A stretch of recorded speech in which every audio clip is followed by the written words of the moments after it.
You're listening to By Accident, Choice, or Grace. I'm Sebastian White, founder of the Evolve Network. This is a space for thoughtful conversation, quiet disruption, and the kind of reflection that transforms. Together we'll explore how the invisible shapes us, how we learn, grow, and heal, sometimes by accident, sometimes by choice, and sometimes by grace. What's going on, everybody? My name is Sebastian White. I'm the founder and executive director of the Evolve Network. Welcome to By Accident, Choice, or Grace, Dialogues with the Evolve Network. Today, I have Nick Davis with me, joining me. I met Nick when he was with the Community Food Navigator, and since that time, have really grown to respect him, to respect his knowledge, to respect his passion and the heart that he puts into his work, particularly in terms of community and his connection with food. And so I'm honored to have you here and have this conversation with you. Yeah, thanks so much for having me, Sebastian. I'm really excited for this. Absolutely. So our topic today is kind of food, community, and the wretched. So again, with my dramatic nonsense, and I'm just trying to bring an interesting feel. So can you talk to me a bit about your experiences with food and communities from like an historical perspective, particularly communities of color? Yeah, absolutely. So I've been doing food systems work for the past 10 years or so, on and off. I've come in at all different ends of the food system, from being a line cook at a restaurant to doing farming and agriculture programs, through some reentry work that I was doing, as well as doing policy work and community organizing and campaign running and those sorts of things. And to get to some of the historical aspect of the question that you asked, through the work of touching the food system from all these different angles, I think I've collected a lot of stories of people who have been doing this work for a really long time, and also been able to get a little bit of a broader and more vivid image of all of the things that are happening to get food to our plate, and how we got here. And so a lot of the work that I do is with a group of Black farmers in Pembroke, Illinois, and this is a particularly historic area for food and farming, particularly for Black communities. And that is where I feel like I've gotten a lot of my historical context. And I think in terms of the long arc of the history of the food system in the United States, a lot of it has had to do with immense amounts of displacement and violence, kidnapping of millions of Africans on the transatlantic slave trade, all the way to the industrialization of our food system. What you see is that there isn't really like a separation between all these other kind of issues of social justice that we talk about, like reproductive justice and racial justice and economic justice. Can't really have like food justice without all of those things in one, and you only really see that when you start to look at what is the kind of long arc of the historical context. So I'm happy to go into some like details. Yeah, please. I'm curious about your perspective on that, because I think they are definitely intertwined and can't exist without the other. Yeah, I'm really curious to hear. I absolutely think so too. And so one of the things that I like to start off with when I'm talking to folks about this is reminding people that it is highly unusual for humans to be operating in a food system in the way that we are right now. There's no time in history when people have been so separated from the people who are actually growing their food, and been so separated from the land that's growing their food, and had so few options in terms of their own ability to pursue culturally relevant and healthy foods and those sorts of things. And that's been a slow process over the course of the past 200 or 400 years, really. When you start to look at the trend of how especially white supremacy and colonialism have operated in the United States and around the world, our entire economic system in the United States is based off of the initial principle that you could bring people, especially African people, to the United States for free, own them as property, and then have them work the land in order to feed you. And the rest of the liberties that you get are kind of on top of that, if that makes sense. And so the basic assumption is that there's going to be a free workforce working underneath. And every change in our food system, every time that we, especially as Black people in America, have made strides in terms of rights, there is also a negotiation in terms of the dominant economic force at that time is actually dependent on that exploitation. And so when you have things like the liberation of slaves, and they're promised 40 acres and a mule, what ends up happening is that becomes economically unsustainable for the people who are making the most money off of slavery at the time. which were oftentimes, white male landowners. As a result, they needed to find other economic models to be able to subjugate folks too. So that's when you start to see, even if, slavery by that name ended, indentured servitude, and people getting into impossible, kind of like lease to own situations, or are simply just doing the same work for their masters that they were doing before. And they're promised, land, 40 acres and a mule, right? Mm. But at the end of the day, that project was not seen through, and instead you started to see a ton of white racial terror and backlash to the freeing of the slaves. And that actually leads to the current agriculture system that we have in a variety of ways. One, because a bunch of Black people moved from the South to the North in what was known now as the Great Migration over the course of the late 1800s all the way to the mid 1900s.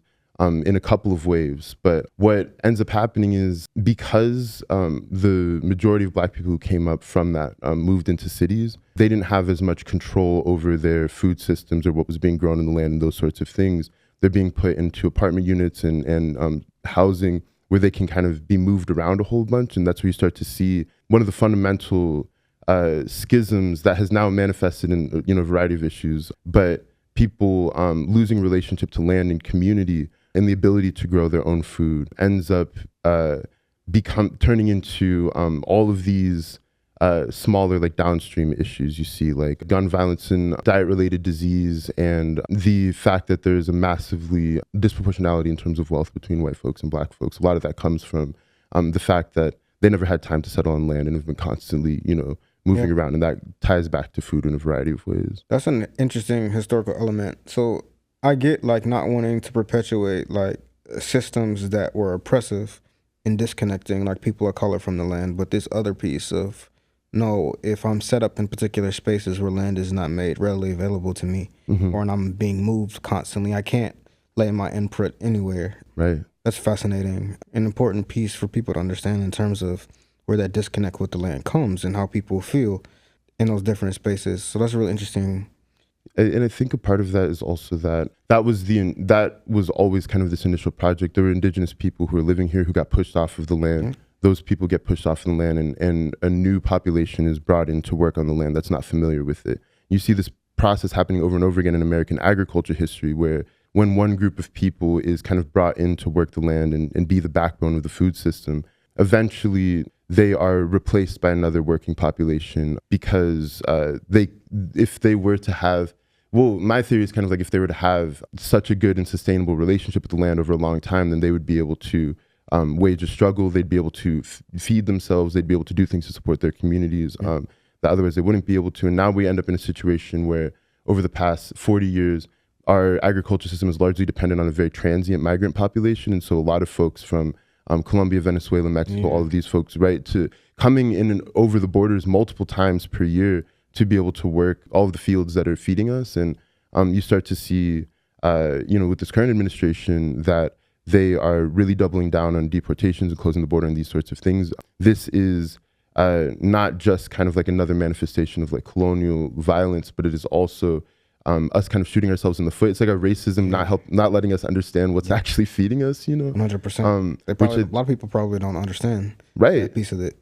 Yeah. And when you start to look at numbers, like, we waste 30% of the food that we grow in the United States, and we also grow about 4 times as much. We grow on about 4 times as much farmland as we would actually need to be able to feed all of Americans in the United States. And all of that's because farming is not seen as something that is supposed to be feeding communities and empowering communities. It's seen as a way to make money and to be able to dominate markets kind of internationally, because between agriculture and weapons, there's not much that we're actually producing in the United States. And so we need to export soy, corn, wheat, all these sorts of things.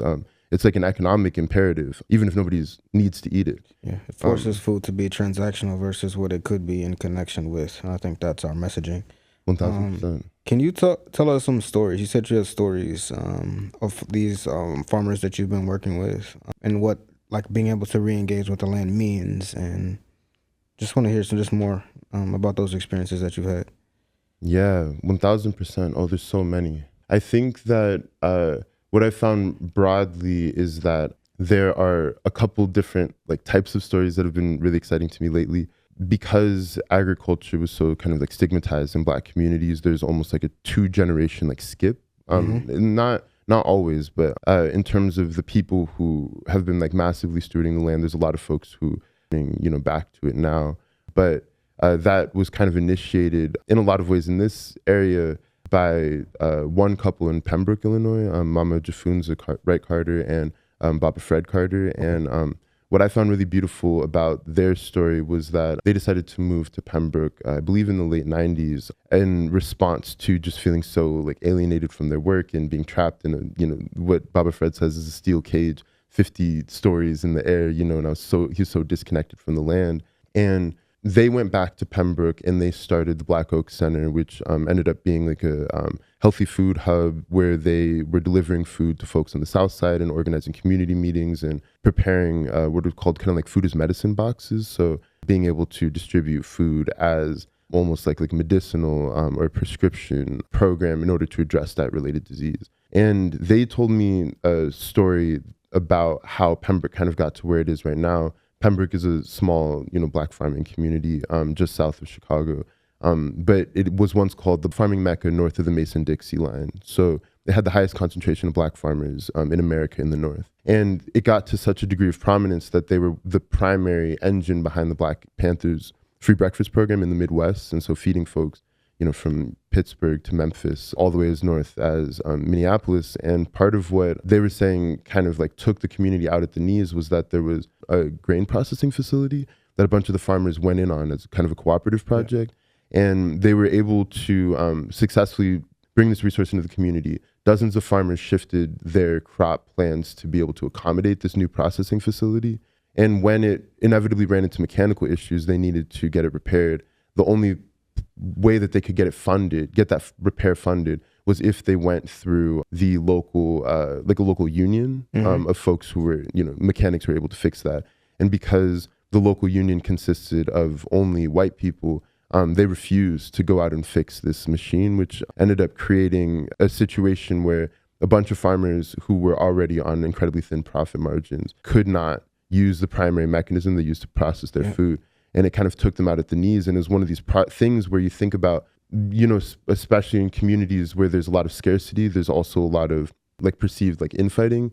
And I think what a lot of people don't see is the strains, the systematic strains that are being put on those individuals who are making those decisions. And then when they make this cooperative decision and it gets blown up, like what are all the interpersonal tensions and familial tensions that like come of that? And then when those families kind of split up, that's what I'm talking about in terms of like, some of them left Pembroke. And that's the economic situation that we're in right now leads to people just constantly having precarity around the communities that they're in and the land that they're on, such that these movements have been, very difficult. But there's still a lot of hope that I find, in that story, because I think if you're able to highlight the thing that is actually causing the strain, in your communities, then it re-narrativizes it in your head instead of like you being my enemy. It's like there's this system and this narrative that has made it very difficult for us to have a relationship.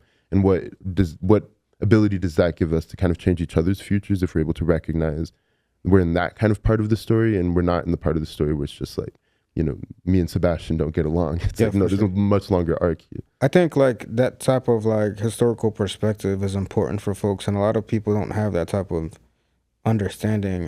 How can we help create and give those people that knowledge? I'm wondering how we can like create ways of funneling this type of information out to people. Yeah, I think this is exactly the question that I'm trying to figure out now. Yeah. I think that what I've found is that the most effective method for me has been storytelling, hearing other people's stories, and understanding that how these narratives kind of weave together to get to the moment that I'm in right now.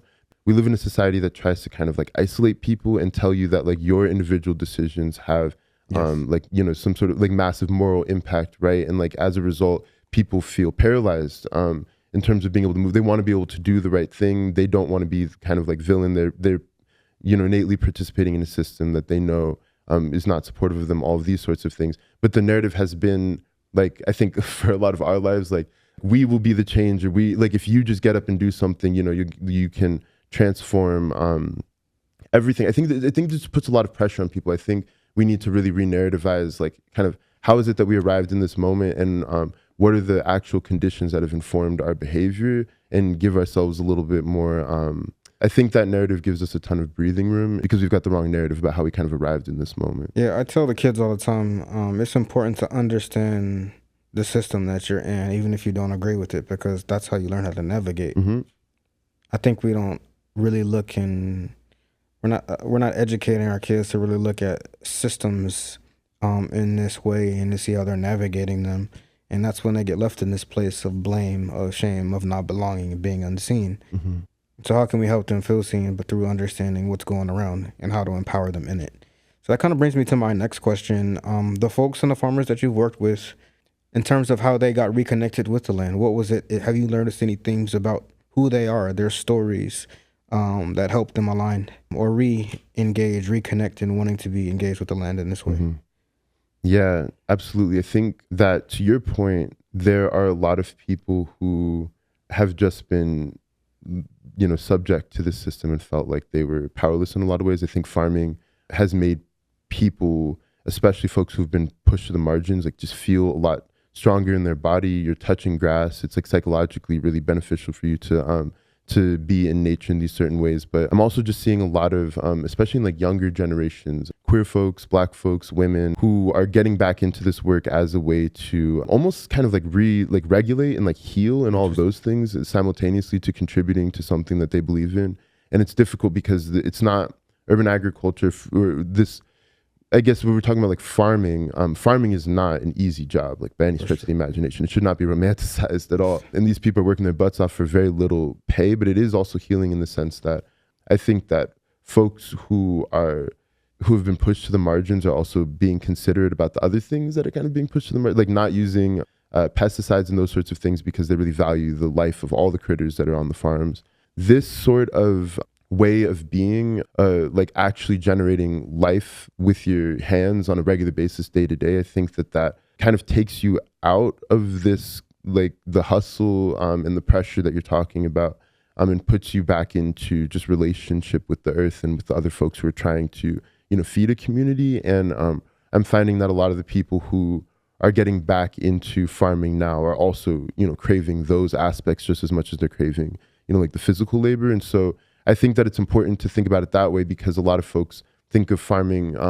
There's a dwindling farmer population right now, and there's also a ton of land that's about to cross hands. Like there's a bunch of 75, 80, 90-year-old farmers that are going to, be moving their property. They're going to be transferring their land to somebody's ownership at some point in time. And a lot of people are just trying to recruit more farmers. And that's the thing is like none of the farmers that I know that are sticking with it are just thinking about this as like a job or as like I'm going to invest in a career in this industry. They're trying to create life generally. And this is the avenue that our economic situation is given them to be able to do that in some way, shape or form. But I don't think that the farmers are doing, it's kind of like the variety of folks, I think, who've been pushed to the margins, who've been attracted to those sorts of spaces. But that's a very common thing that I'm seeing is like people who've especially felt like, I don't feel like I fit, but in this like, broader society, but this is a way that I feel like I can participate. I love that because it kind of really deeply connects with what the Evolve Network is trying to do. This like redemptive concept of like through in service to others or service to land. You like evolve. It is healing. It is therapeutic. It does connect you, and any therapist will tell you it's a relationship that creates change. Absolutely. It's building that. Even if it's with land, land is a relationship. It's become so transactional, we've lost the power in the relationship and what that means. And so I can definitely see how that could be a quality that draws people back in that way, and that keeps people invested in it. Yeah. And if I could just say something too, like I think that is why I find your program so powerful, is because it's like giving all these people's experiences, but it's also giving people the opportunity, which is rare in this world, to actually like get in touch with your senses and try something new and then have somebody kind of guide you through that process. We need to be able to provide more options and have more things like the Evolve Network where there's like guided opportunities for folks to get in touch with themselves, change their taste preferences. Yeah, it's generational. It's a generational thing. It's a food systems issue. And it's something there's a historical, like, there's a concurrent history that follows all of those choices, not just a bunch of individuals making unhealthy choices. And I think we need to get that out of our heads. That's beautifully said. And I think what we're trying to create is expanding choice, not by saying one is better than the other, but let me expand what your options are, and then you're free to choose. You're open to the same options that any other person can be. I think that's what it means to be free. And if we can free our kids to think for themselves, to make decisions for themselves, open their boxes, I think that's when we'll see all that they can become I in agree. ways that we don't get to decide, but they get to decide. And I think Right. that's the beauty of it. And I think we just generally need to eliminate shame, Got it. Yes, from the 100%. decisions we're making around food. This was a really fascinating conversation. Nick, you offered so much historical perspective and knowledge that you've lived, that you've read, that you understood. And I just want to say thank you for the picture that you painted for us, because that's real. So thank you for your time. Thank you for your work. We'll continue to lean on your knowledge and your relationships and your storytelling, and we hope we can help each other that with you. Absolutely. I'm super excited to continue the work with you, Sebastian. Absolutely. Yeah, this was fun. Thank you. Everybody, thank you so much. I hope you enjoyed this episode. Appreciate all of you guys. Please go check out the Evolve Network's website. Plenty of opportunities to get involved with Evolve, donations. We're always looking for volunteers and support. And I hope you enjoyed this episode. Thank you so much.